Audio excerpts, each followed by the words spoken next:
Friends, welcome to మీరు అవుతండి. మన వారందరికీ, మన కుటుంబ సభ్యులందరికీ శివరాత్రి శుభాకాంక్షలు అండి.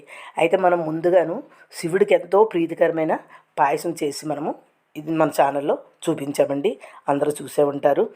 అయితే మనం ఈరోజు చేసింది ఏంటంటే గులాబ్ జామ్ అండి. గులాబ్ జామ్ తెలిసిన విషయమే కదా అనుకుంటారు, కానీ మనం బ్రెడ్తో చేస్తున్నామండి ఈరోజు. ఇప్పుడు మనం ఆ గులాబ్ జామ్ పౌడర్ తెచ్చుకుని చేసుకుంటాము. ఈరోజు బ్రెడ్ తెచ్చుకుని ఆ వైట్ పార్టే తీసుకున్నామండి, చుట్టుపాటు తీసేస్తున్నాము.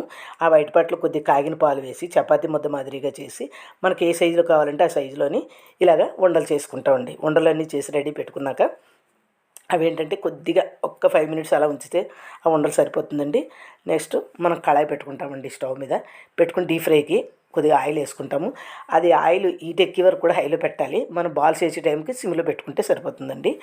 ఆ వేడికి అవి వేగిపోతాయండి, లోపలికల్లా కూడా వేగిపోతాయి, పగలకుండా వేగుతాయి అనమాట సిమ్లో పెడితేను. చూసారు ఎంత బాగా వేగాయి, మనకి గోల్డెన్ కలర్లో రావాలన్నమాట అవి. అవన్నీ తీసేసుకున్నాము. స్టవ్ మీద మళ్ళీ గిన్నె పెట్టామండి. ఒక కప్పు షుగర్ వేసుకున్నాము, 2.5 కప్పులు వాటర్ వేసుకున్నామండి. వేసుకుని అవి బాగా ఆ పాకం ఉడుకుతూ ఉండగా యాలకులు వేసాము. ఇవి గోరువెచ్చగా ఉన్న బాల్స్ అందులో యాడ్ చేస్తామండి. ఆ గోరువెచ్చగా ఉంటే కనుక లోపలికల్లా పాకం పీరుస్తుంది అనమాట. అంచేత చాలా టేస్ట్గా ఉంటాయండి ఇవి. మనకి అవి కూడా ఒక టేస్ట్, ఇవి ఒక టేస్ట్ అండి. ఆ పౌడర్తో చేసింది ఒక రకంగా ఉంటుంది. చూసారా, నచ్చిందా?